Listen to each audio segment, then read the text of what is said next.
Good evening and welcome to BackChat. I'm your host, Tamba Madima. An interesting evening coming up today. We are chatting to Erwin Schmidt, aka Smitty. We've got an interesting chat coming up. I hope you guys tune in and listen to this one. It's going to be a good one. It's all about athletics, track and field.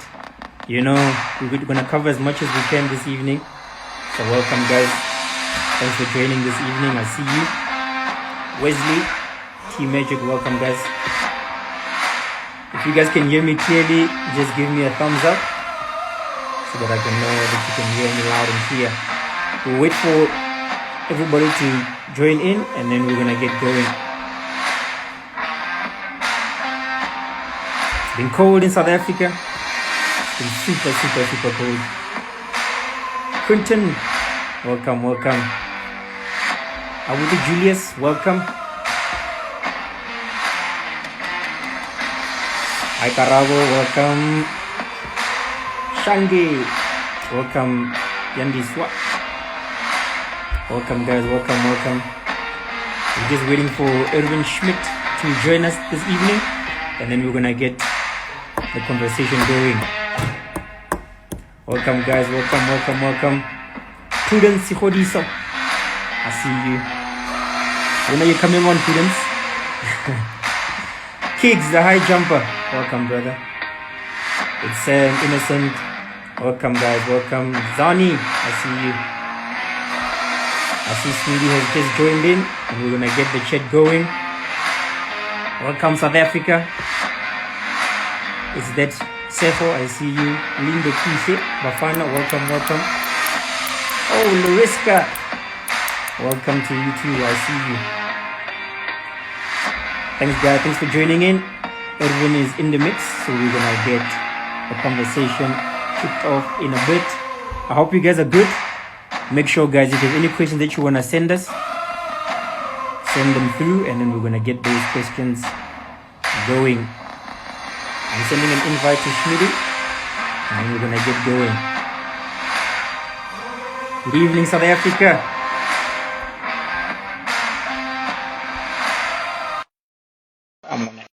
And we're gonna get this conversation going any moment now.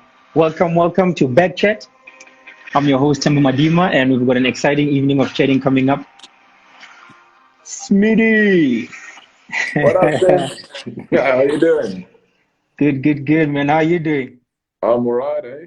It's quite cold here where I'm at, but I'm doing pretty well.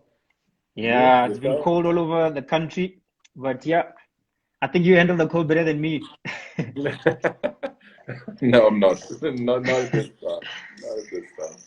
Yeah, you know, we usually chat face to face or on the phone, so this is it's interesting. It's different. But yeah, we're gonna keep it. We're gonna keep it off the books. You know, we're not gonna make it too formal. We're just gonna keep it simple. Cool. You good otherwise? Let's get cracking. Yeah. I said, it's the cold. That's the one struggle. Load shedding. That's our second struggle. You saw we had the load shedding with Wade van Niekerk as well. Yeah, I saw that. I thought you were hiding or something, but yeah, I guess. All right, welcome guys. Welcome to everybody. Welcome. Thanks for joining in. You can hear me clearly, no? Yeah, I can hear you loud as day. All right, perfect. All right, ladies and gentlemen, we're gonna get started tonight. With us today, we've got Erwin Schmidt. We're gonna get started with the introduction like we do on every BackChat episode, and here we go. I see you ins and outs. Oh, that's your sister, ins and outs. Hey, yeah. How you doing? Welcome. All right, so with us this evening, we've got Erwin Schmidt. This is the SA under 18 800 meter champion, times SA under 20 800 meter bronze medalist, USA Eagles 7th rugby pool player, University of Nebraska Lincoln graduate. You are a director as well as the co-founder of Backtrack Sports. Ladies and gentlemen, Erwin Schmidt.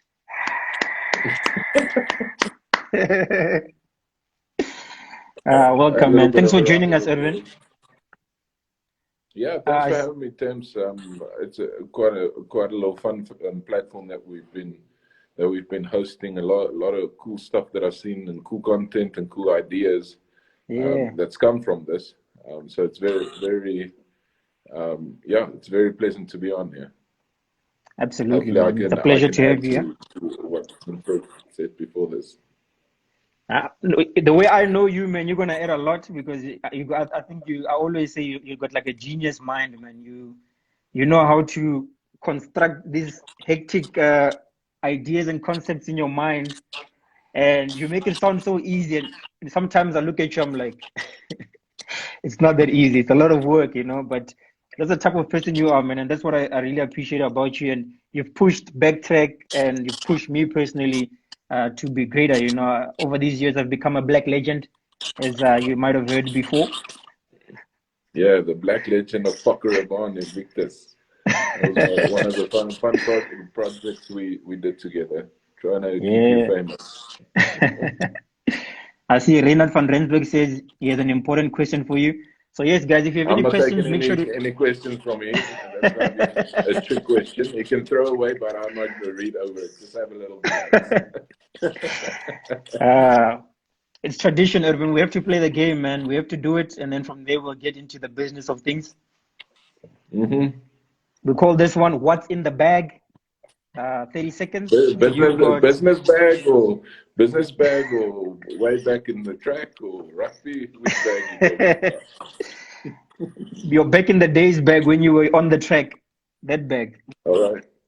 All Yes, right, so so it's that's called 30 that's seconds. going back into the archives. All Yeah, right, let's let me go back think. to the Let's arc. go. Okay, 30 seconds. Name as many things as possible that you had in your training bag, competition bag. Coming to you in 3, 2, 1. Let's go. All right, I had my middle distance spikes, sprinting spikes. Those were the first two.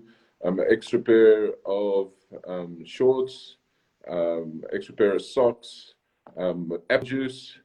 I had like a vitamin C, Let's go. something Let's with go. that. Let's go. What else did I have? Yeah, well, basically my tracksuit. Yeah, that's pretty much it. Light traveler, 3, I guess, 2, from what I can and that's remember. your time. And a hat, and a hat, and a hat. So you've got 7. 7, it's okay. Reina had 4, so you're still better than Reina. Don't worry. Yeah, I was pretty light. As an 800-meter runner, I've been traveled pretty light.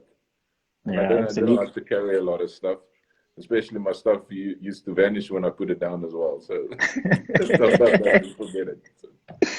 Yeah. Si Peter Gugamur, welcome. Ruan van der Walt, Leon Puri. Oh, Mr. Leon, thanks for joining. We got Ernst Nariv also from all the way from Namibia, the 400-meter specialist. He's joining us. Thanks for joining, guys. Appreciate it. All right, so let's get into the thick of things. Obviously, with you, there's a lot of things we can talk about. We're gonna talk briefly about athletics. I mean, you played sevens as well for America. I mean, that's a crazy story. And then obviously there's the business mind and the whole EC active backtrack. Bringing that into South Africa. That was a brilliant idea. So let's talk about your running. Where did your passion for running start? I mean, I know you were coached by the legendary JJ Smith, who is my coach now. So how did your athletics journey start? Wow, it's actually twofold. So my dad used to run. Okay, well, firstly, on my mother's side, all right, they were athletes. On my dad's side, they were a little bit more naughty, but had the athletic ability. So my father Yeah, used yeah, to enjoy running. Um, I think it was that stage called like the Bankfin or EPSO, something way back when I was 8, like a business relay challenge. So I went and jogged with them, and I kind of enjoyed it. I was 7 years old, and then my mom used to drop me off after that, super early at school, and I used to see these kids running. I was 9, and I used to just fall in and train with them with my school clothes, just out of my own. And then yeah. they had the trials. I think it was, yeah, I was 10 years. No, I was 9 years old for the under 11s, 1200 meters. Yeah, and then I did well in that, and it just kicked off from there. and just loving it. I used to run with a cap similar like sitting with the little cap on my noggin right now. Yeah. Yeah, so that's where I started off. So that's where it started. So obviously with JJ, you had a lot of success, we can say, youth as a under 18, obviously taking the national title, and then obviously being on the podium as well for the uh, 800 as a under 20, as well as the schools 4x4. You guys had the schools 4x4 record at some point, and then this led to Yeah. you eventually heading over to America. Just tell us, how was this journey, and why did you decide to take your South African success? It was kind of a dream that my father started when I was around about 15 years old. Running and doing well in running would Yeah. open doors after school. And there's a much bigger world than just South Africa. Yeah. And he implanted that seed of trying to expand, trying to get the best education afterwards, using running as a vehicle. Yeah. So when I was 17 years old, there's a coach called Jay Dirksen from the University of Nebraska that saw me. And he asked me straight up, would you like to go to university in the US? And I said yes. And so we adjusted the classes that I took. And then I think it was about a year after I graduated out of high school, I actually backed up and then went to study in the States. America. Living the American dream. Yeah, it was fun. Yeah, that's the stories I've heard from you and Leon. I don't think we can share all of them, but they were very interesting, cool stories. So obviously you're there running from Nebraska, same university where Leon Fourie was, George Kushka. It's probably one of the biggest. Even the great, what's his name, Jean Verster was there as well. Peter Wilders, huh? Karen, that's Osbota's wife. She jumped there as well. So there's a couple of South Africans that actually attended there. Oh, cool, man. So, and then obviously pursuing education. It all adds up to where we are now, and the reason why we've had so much success in South Africa with the concepts you've brought here, So obviously you study, you do a degree. Your degree is in advertising, PR, and mass communication, and then I got a couple of diplomas that I did with that as well. Oh, cool. And then how does the Sevens USA Sevens rugby come into the picture? Got done running, trying to figure out what to do with myself afterwards. There was, how can I say, there was they call it an intramural sport, rugby. Got pulled into a team, and then one of my mates, Trevor Richards, was playing for the US, and pretty much through him, I got invited to the players' pool, and then there we go. Next thing I knew, I jumped from track and field into rugby, and I was the skinny guy, the skinny fast guy. Only thing that I knew was hold on to the ball and get away from people. Balega, run. Yeah. Yeah, but I mean, it's an amazing story. And then I'm just gonna fast forward it. Obviously, you finish your studies, you get the degree, you come back to South Africa. And what's going in your mind? Obviously, I think being exposed to the American culture of sports, especially, I mean, American sport is probably one of the best systems of sport in the world. So you come back to South Africa, you've seen all of that. What are you thinking? What are you thinking, you and Leon, and what was the thinking after spending time in the United States of America? Yeah, the first thing that I thought is, how do I get rid of an American accent? You got this Afrikaans guy that everyone knows as an Afrikaans, speaking with a slight little bang to his No, it was the year I came back was the same year that Leon participated in the Olympics. So I came back just before he went off to the Olympics, and he's actually the guy that sparked the whole idea of Backtrack or Eagles Club. At that stage, he wanted to give back after his Olympic success, and not really just leave it where it was.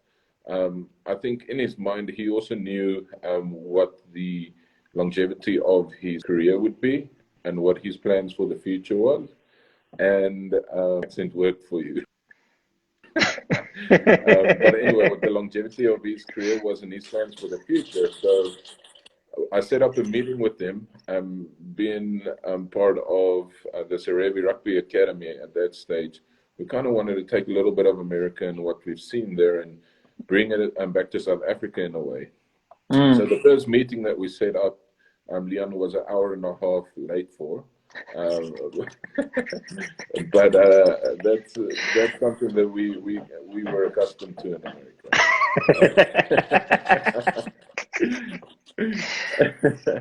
And we drafted out an idea immediately within a week. Got some guys, Erwins and Peter, together as well, and then said, okay, let's go and we'll start off with the training camps, and then we need to get an event, a really cool event, and then push an event that's the classic shootout.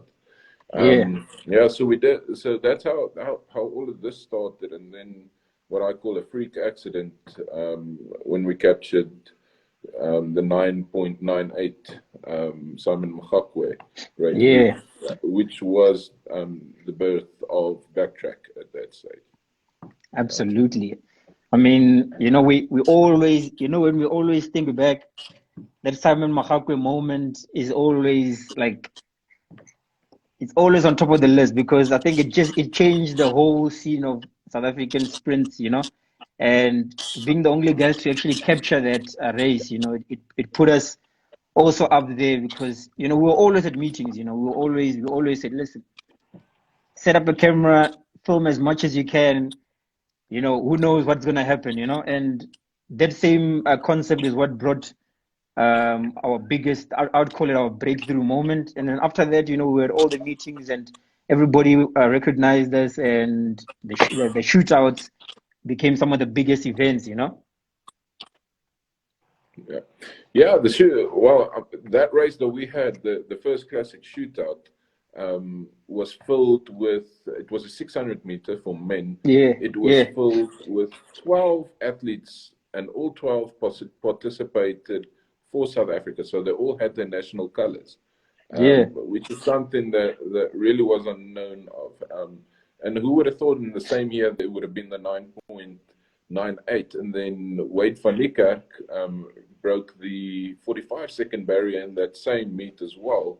I think Cornel Fredericks beat Alia van Zyl, which was a big win for him. I know there was something about the hurdles. There was a last hurdle or a hurdle higher than the other hurdle, but at the end of the day, the result was Cornel won. That was pretty cool. Akani Simbine, we all speak about Simon Machakwe breaking the 10-second barrier, but that was pretty much the first race where Akani Simbine featured with a 10:02 as well. That stuff absolutely. I watched a lot, and I remember speaking to everyone afterwards and knowing that Machakwe ran a couple of very cool, or let's call it, have a couple of titles behind him. And where his age at, I really saw the potential that was Akani Simbine, and mentioned that as well. That was one of our goals as well, to get with Backtrack to have a look at the results and start projecting or start and preempt future athletes. Absolutely. So when we captured that footage, then what do we do with this footage? No one else has it. SABC had the rights. They said it's newsworthy, get it out, and we gave it to them. But the first people interested and wanted to get it up on air was SuperSport, and we said there is no way. We're just giving you the 9.98 if you're not sharing the Wade van Niekerk and the Alia van Zyl race, or the Cornel Fredericks. Absolutely, man. I mean, I think that's one of the things that we've always, been able to do. Like, and it's all in our slogan, you know. It's by athletes, for athletes, by athletes. You know, we know what the athletes are thinking.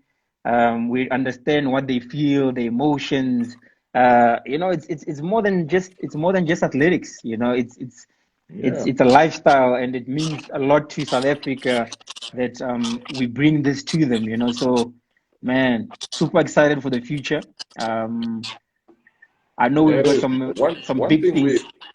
One thing we did say from the start is we want to keep it positive. We Yeah, want to bring positive news to South Africa about track and field. The absolutely. states that we really stepped onto the scene or started to influencing through digital media. Um, it was very dark and very negative in athletics South Africa as well. A lot of people were given up. Yeah. If you have a look at some of the athletes that's really made it as well, there's some athletes that struggled up until 24. They just kept on Mm, going, and then get that performance. If you look at mm, look just across the fence, Swana, Isaac Makwala. There's one guy for you. He's been on the scene for a very long time, and eventually, mm, closer towards the age 30, he gets his breakthrough here where he's running sub 44s. So I mm. guess there's no really set time frame around when that performance is going to come through, and as long as we're positive and keep building motivation and not demotivating our audience, Yeah, which yeah, is the athletes by athletes for athletes. We hope to keep those guys in the run for as long as possible. And then absolutely. getting back to that dark space, which was Athletics South Africa, or just the athletics in South Africa, if I can rather put it that way. Yeah, lifting it up wasn't very difficult. It's just bring something different to the table to show them Yeah, really what is expected of someone that's carrying the athletes and yeah, motivating them as well. absolutely. I mean, it's a very simple concept, you know. We keep it positive. It's about the athletes. Like everything we do is about the athletes first. You know, we with a positive voice for South Africa to the rest of the world, anybody, you know. And I remember Kanye said something interesting. He said, you know, even when they were in Europe and so on, they could always come onto the Backtrack side and see what's happening in South Africa, you know, which kid did this, who did that, you know, and that's the bigger that was the beginning, you know, of where we want to go. But we want to do so much more. I mean, like I feel like we're almost 15% of where we want to be if you were to look at the 100%, you know. But we're getting there, and we're gonna get there. And so, just tell us. Obviously, you spoke about the digital platform and the digital space which we've brought to athletics. And recently, we launched the digital stadiums. Can you just tell us more about that? Yeah, just before that, I see the interactions coming through and people have questions as well. Okay. Have you seen And I anything yet? just want to make sure that we get to that too. Um, I just want to make sure. But anyway, I'll continue with the digital stadiums and make sure this is also not lagging. But the concept digital stadium, that's actually a concept that comes from Europe. It's somehow people are. I'm saying somehow, but there is studies done on how can we digitally bring sport.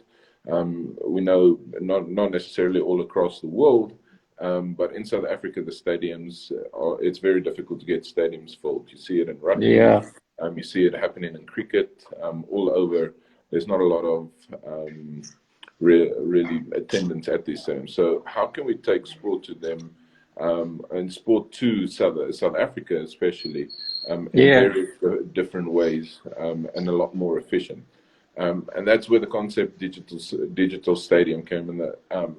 And that's something that we are going to push a little bit over the next, I think, 2 years. Yeah.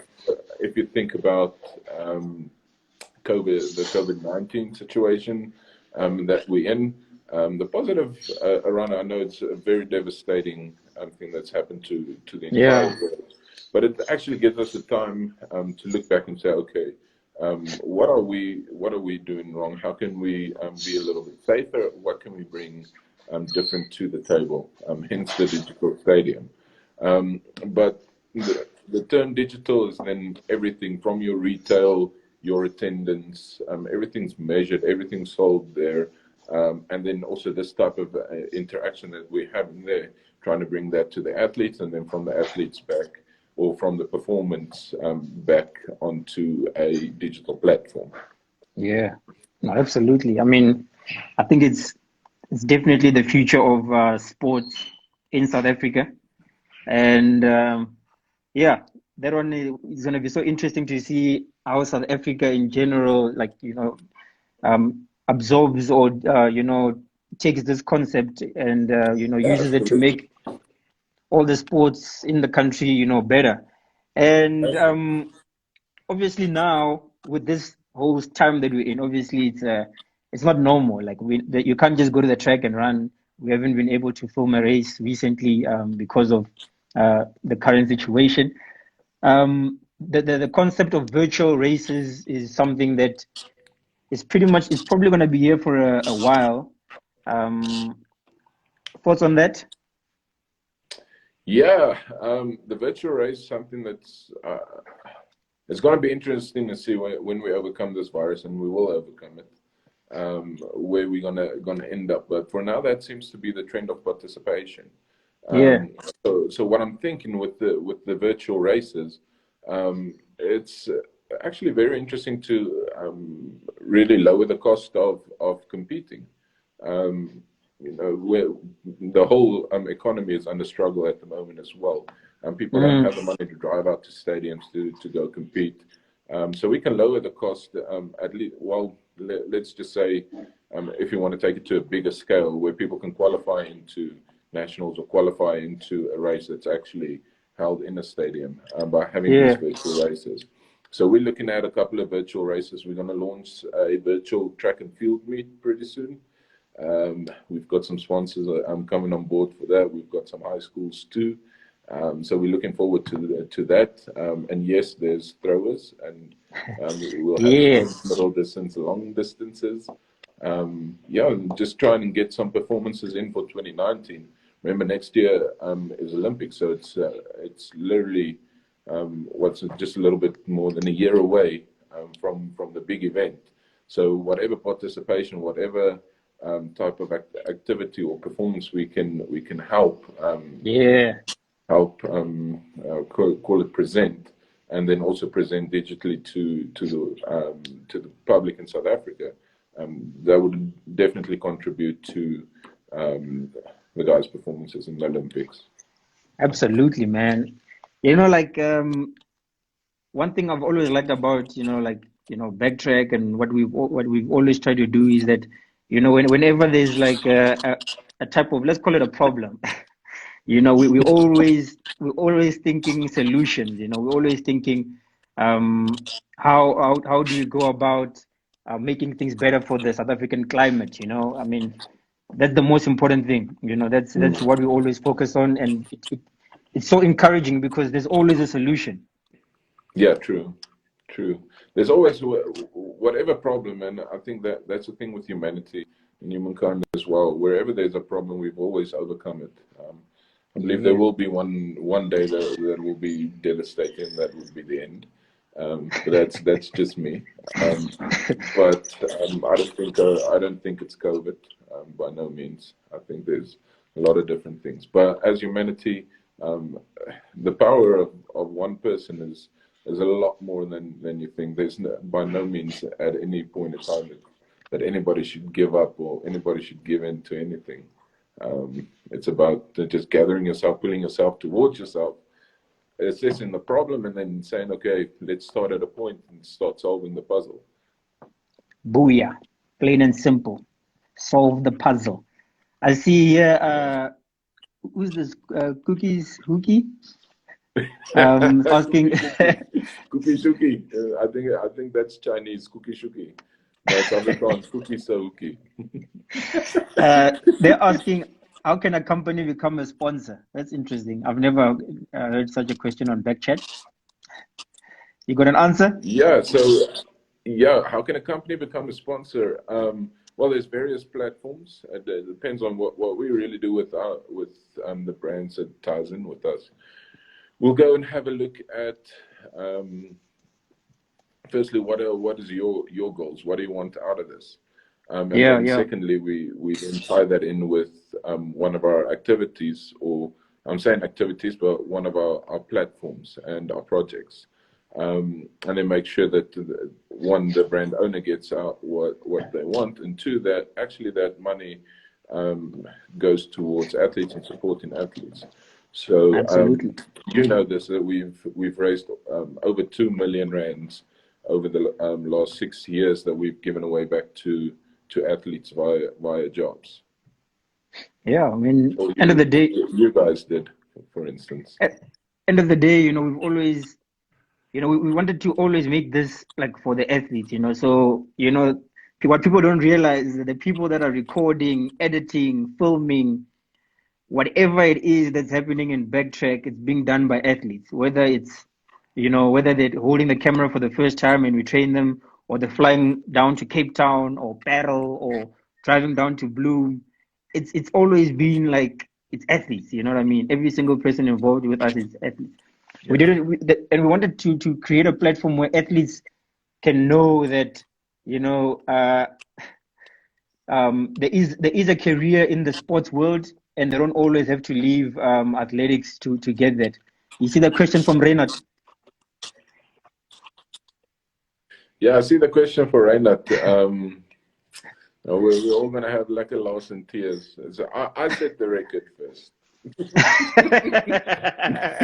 by stating the following off the record. We don't know about the record up until 3 years later. Yeah, Reynard's asking, what is the prize bonus for running the 600-meter SA record at the classic shootout? And he's asking for a friend. Yeah, Reynard's the only person that I know that's got split personalities, and that his other personality is his current personality is his friend. Yeah. Yeah, you know, Reynard ran one shootout and he never came back. Yeah, one shootout, never came back to collect his money. That's the thing. Yeah, I see. Here's a question from Rudy. Rudy Schmidt is always watching. Thanks for watching and thanks for supporting, Rudy. Rudy says, a great thing about Backtrack is the short turnaround time with footage that gets released. Yeah, I think that's always been one of the things we wanted to do, you know. We want people to be able to, you know, like before we came onto the scene, Erwin, it's like you could run your national championships, for instance, and you won gold at under 18. You've won, you know, will you ever see those videos? We don't know. You know, that's the time we were running, you know. You do all these amazing things. You don't have proof. Sometimes you don't even find your results anywhere, you know, but you've done it, you know. And Backtrack created that opportunity where you run your race, you get feedback, you can watch your race and be like, oh, okay, I need to kick at the back straight, slow down, you know. This is what I made, what the mistakes I made. Yeah, that's something correct, also get better. Yeah, with him referring to our turnaround time with the videos, that's a move that we actually made in the recipe that we produce these. Because one, we wanted to, everyone wants live streaming. Okay, so if you think about a rugby match, that works very well because that's an ongoing, call it 40 minutes and then a little break and then there's another 40 minutes. However, with the quality of production that we wanted to bring to the table, we decided not to live stream. The reason being, it gives us time to quickly assess all the angles that we shot, put something together, and then getting it out. It's a little bit of a tedious process. I mean, I've edited a couple of videos a couple of years ago, and before I knew it, we got there at 7 in the morning. Before I knew it, it was 7 p.m. And I didn't eat or anything. So it's a difficult one. But it's something that we really believed in. This is the way we want to portray athletes. Because if you start broadcasting, or if you start filming, or start any media platform, you're really carrying the perception as well as these athletes' brands with you. So if you capture or portray something in the wrong way, we know how media can eat that up. So we try and be very careful around that too. There's a lot going on and off the field as well. But this is, like I said, the start of it is being positive and bringing a positive background, or bringing a positive boost to track and field, and that's really how our products tied into it. All right, Smitty, we are approaching 36 minutes, which means we've got 4 minutes to wrap it up. What message? We can go another 5, Tim. So I'll give you another 5. Okay, minutes. Cool. You give me another 5. Yeah, that's fine. Okay. I know you're a big thinker, Erwin, and I think we're all dreamers, and we're always thinking far, Where do you see South African athletics, let's call it in 10 years, 5 years, 10 years from now? Where do you see South African athletics, and what road would you like to see us playing by then?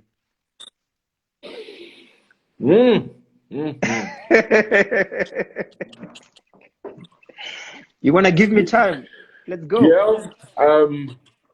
There's so many permutations of where this can go in my head. Like you said, there's a little bit of method to the madness. What I do believe is we have extraordinary talent in South Africa. Yeah. What I would like to see is if it's Southcorp or if it's Athletics South Africa, succeeding in what they have to do. I really want to see people talk very positively about the governing bodies. I hope we can get athletics to the same point where Springbok rugby is, and they've had some daunting times as well. But it's how the Springboks SA Rugby pulled together that really pulls it through at the end. So I hope absolutely in 10 years from now that has happened. And I really hope that we can contribute in whichever way to push it towards the direction. But there's a lot of things that can happen in 10 years. And I just hope what I actually wish the performances, Wade van Niekerk, Caster Semenya, Akani Simbine, Luva Manyonga, Rashwa Samai, call it Wenda Nell, the performances they've put up in the last 4 to 5 years really is the foundation that we've been hoping for. Absolutely. So, All right, well answered. It's a big question. I see you had to go into a bit of thinking, but absolutely you're correct, man. I think it's end of the day, if the federation looks good and South African athletes are bringing those performances, I think that also what we always acknowledge is that the athletes they play the most important role in Backtrack getting this success. Because when South African athletes are doing well, when the new kids on the block, Tando Zozo, when Patuchedzo, when Sokis Zazini, when all these youngsters, Zene, Brenkies, I mean, we can go to Antoinette van der Merwe, I mean, the list goes on and on. As long as they are performing and doing well all over the world, Brayton Pools, Luke Davids, I'm not going to name everybody, but as long as they're doing good, we look good, and it's a pleasure for us to have footage of them to look good to the rest of the world as well. I mean, it goes hand in hand. It doesn't matter. We've got cameras and people are not performing. You get what I'm saying? Yeah, that is true. That is true. That's actually the main thing about all of this is the performance of the athletes. Definitely not us. We just the guys running around with a camera. That's it. Yeah. So yeah, that's one of it. That's some of the things. But I mean, yeah, we know we do way much more than that. And yeah, the future is always looking bright. Hey, what's Reinhard van Rensburg saying there? Um, what is he saying? He's throwing me with some controversy. He says, not sure who does the marketing for Athletics South Africa.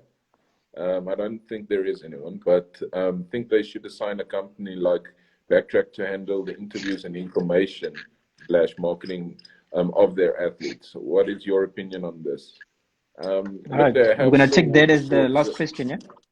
Yeah, they have Stillwater Sports that's doing their events, and that's busy with that. I think they've given a contract to Manfred Sedler at the moment, so you guys can have a look at the videos and interviews he's been doing, and then go comment on those and give your suggestions towards that.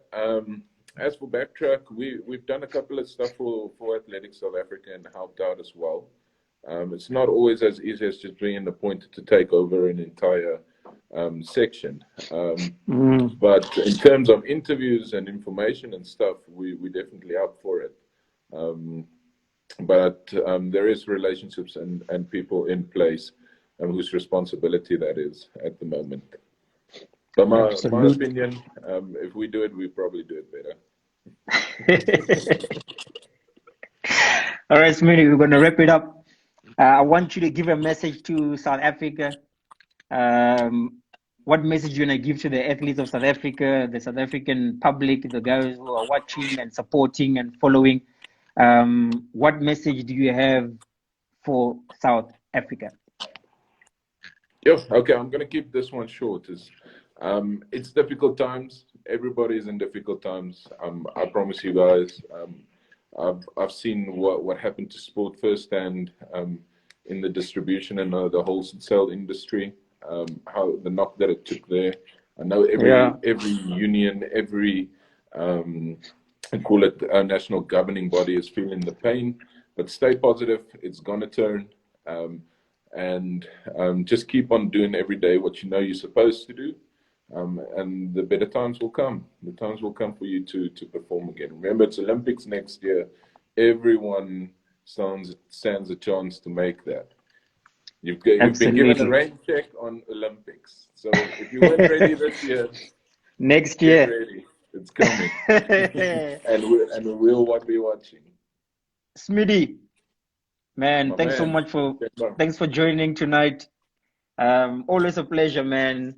And yeah, as after we drop this call, it's back to business for us. It's back to grinding, back to creating some beautiful things for the future.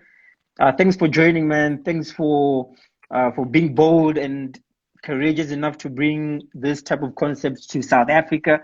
It's definitely made a difference, man. It's brought a positive light to South Africa. I mean, people like Jumpers World, they recently shared Patuchet's video that we took, I think, yesterday. It's just showing, man, it really does make a difference. Oh, Cornell Fredericks, thanks for joining. Oh, he's great. No, we've been speaking about him earlier. I hope he was listening. Yeah. Cornell Fredericks is here, and a whole lot of other people. Thanks for joining in, guys. Really appreciate it. Lariska, thanks for joining. Jane Tipo, I see you. Leon, and everybody who joined in this evening. Thanks a lot, guys. I see you. Keith, yeah. I see you. All right, ladies and gentlemen.